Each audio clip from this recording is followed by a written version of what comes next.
நாங்கள் நடத்தி கொண்டிருப்பது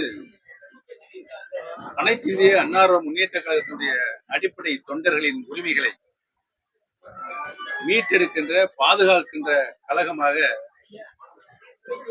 நாங்கள் உருவாக்கி சட்ட போராட்டத்தை நீதிமன்றத்தில் நடத்தி கொண்டிருக்கிறோம். நீதிமன்றத்தில் நடத்தி கொண்டிருக்கின்ற நாங்கள் ராமநாதபுரம் நாடாளுமன்ற தேர்தலில் பொது தேர்தலில் நான் போட்டியிடுவதற்கு முக்கிய காரணம் எங்கள் பக்கம் தொண்டர்கள் இருக்கிறார்களா என்பதனை நிரூபித்து காண்பிப்பதற்காகத்தான் நான் அந்த தேர்தலில் போட்டியிட்டேன். சுயேட்சை சின்னம், பலாப்பழ சின்னம். 12 நாட்கள் தான் என்னுடைய தேர்தல் பிரச்சாரம் இருந்தது. அந்த தேர்தலில் இவரெல்லாம் என்னை எதிர்த்து நின்றவர்கள் தேர்தலை நடத்தினார்கள் என்பதை உங்களுக்கு நன்றாகவே தெரியும்.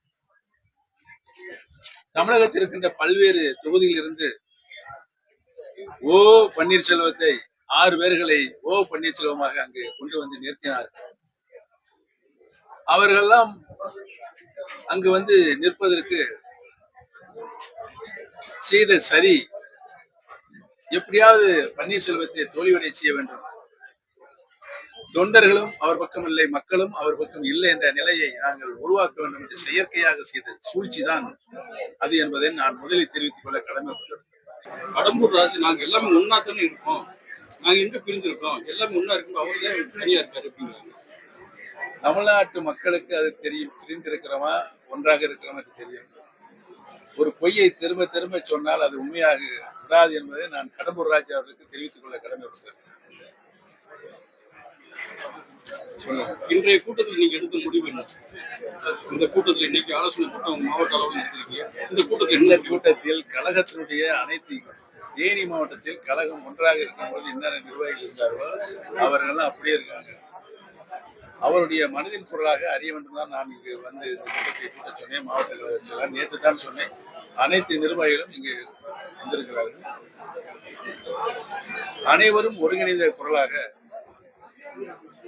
தலைமை அனைத்து இந்திய அன்னார முன்னேற்ற கழக தொண்டர்களின் உரிமை மீட்டெடுக்கின்ற கழகமாக இருக்கின்ற இந்த கழகத்தினுடைய தலைமை முடிவுக்கு நாங்கள் கட்டுப்படுவோம் என்று சொல்லியிருக்கிறார்கள். அனைவரும் ஒருமிக்கப்படுவோம். அண்ணன் ஓபிஎஸ் அவர்கள் வந்து தேசிய ஜனநாயக கூட்டணிக்கு வருவார் என்ற 100% நம்பிக்கை இருக்கிறது டிடிவி தினகரன் ஆசைப்பட்டிருக்காரு. அதிமுக நீங்களே சொல்லியிருக்கு. அதிமுக நீங்களே என்ன சொன்னீங்க? திரு டிடிவி தினகரன் அவர்கள் ஆசைப்பட்டு இருக்கிறார் என்று சொல்லியிருக்காரு. அவருடைய ஆசை சார் அந்த கூட்டத்தில் இதன் மூலம் அவருக்கு அழைப்பு கொடுக்கிறார் அப்படின்னு சொல்லியிருக்காரு. நட்பின் அடையாளமாக அவர் அந்த அழைப்பை விட்டிருக்கிறார். யாரும் அழைப்பு பன்னீர்செல்வம் அவர்களை இந்த அளவுக்கு உயர்த்தி கொண்டு போய் சேர்த்த அதிமுகவிற்கு அவர் நன்றிக்கடன் செய்ய வேண்டும் என்றால் இது ஒரு நல்ல வாய்ப்பு, தேசிய ஜனநாயக கூட்டணியில் இணைவதுதான் நல்ல வாய்ப்புன்னு அவர் சொல்லியிருக்காரு. நான் ஒரு கருத்தை சொல்றேன். இன்றைக்கு திரு டிடிவி தினகரன் அவர்கள் என்னுடைய அருமை அண்ணன் திரு எடப்பாடி பழனிசாமி அவர்கள் ஜனநாயக கூட்டணியில் வெற்றி பெற வேண்டும், அனைத்து இந்திய அன்னார மக்களுக்கு ஆட்சி பொறுப்பில் இருக்க வேண்டும் என்று சொல்லியிருக்கிறார். அதைத்தான் நான் சொல்கிறேன். இன்றைக்கு எதிரும் புதிருமாக இருந்த டிடிவி தினகரன் அவர்களும் எடப்பாடி பழனிசாமி ஒன்றிணைந்திருக்கிறார் ஜனநாயக கூட்டணியில். அவர்கள் நினைத்தால், யார் நினைத்தால், திரு டிடிவி தினகரன் அவர்கள் நினைத்தால் இன்றைக்கு எடப்பாடி பழனிசாமி கையில் யார் கையில் இருக்கு? அவர் கையில் இருக்கு. நாங்க இணைய வேண்டும் சொல்லியிருக்கோம். அதுல இருந்து மாறுபட மாட்டார். யார் இணைய வேண்டும் என்ற கோரிக்கையை மாறுபட மாட்டாருங்க. அவரும் அந்த கருத்தை அங்கே வலியுறுத்த வேண்டும். நானே இணையும் தானே சொல்றேன். அவரை இணையும் சொன்னா என்ன சொல்லலாம்ல? அந்த வேலையை செய்தால் ஆட்டோமேட்டிக்காக அனைத்து இந்திய அன்னார முன்னேற்றங்கள் மாபெரும் வெற்றி அடையும். தேசிய ஜனநாயக கூட்டணியிலிருந்து இதுவரைக்கும் யார் உங்கள்கிட்ட வந்து சேர்றதுக்கு முயற்சி பண்ணிருக்காங்க? அதெல்லாம் ரகசியம், பரம ரகசியம். எந்த முடிவும் எடுக்க மாட்டேங்குது. உங்களோட ஆதரவாளர்கள் நிறைய வந்து திமுகவுக்கு எல்லாமே போயிருக்காங்க சார். வைத்தியலிங்கம் போன்றவர்கள் போயிருக்காங்க இல்லையா? இந்த 2வது தர்ம யுத்தம் ஆரம்பிக்கப்பட்டதே திரு மனோஜ் பாண்டியன் அவர்களும் திரு வைத்தியலிங்கம் அவர்களால் தான் என்பதை தெரிவித்துள்ளது. நாங்கள் இந்த கூட்டணி இந்த எலெக்ஷன்ல வந்து தாவகவுடனோ இல்ல திமுகவோட இணைய புரியுங்கிற மாதிரி ஒரு நான் ஏற்கனவே ஆரம்பத்திலே உங்கள்கிட்ட சொல்லிட்டேன். பேசியங்களும் வதந்திகளும் செய்தித்துறையிலிருந்தும் தொலைக்காட்சி துறையிலிருந்து பரப்பி கொண்டிருக்கிறீர்கள். அதை நிறுத்த வேண்டும் என்று சொல்லியிருக்கேன். பணிவான வேண்டுகோள் பார்த்து இப்ப பார்த்தா உங்களுக்கு பாவமா தெரியலையா?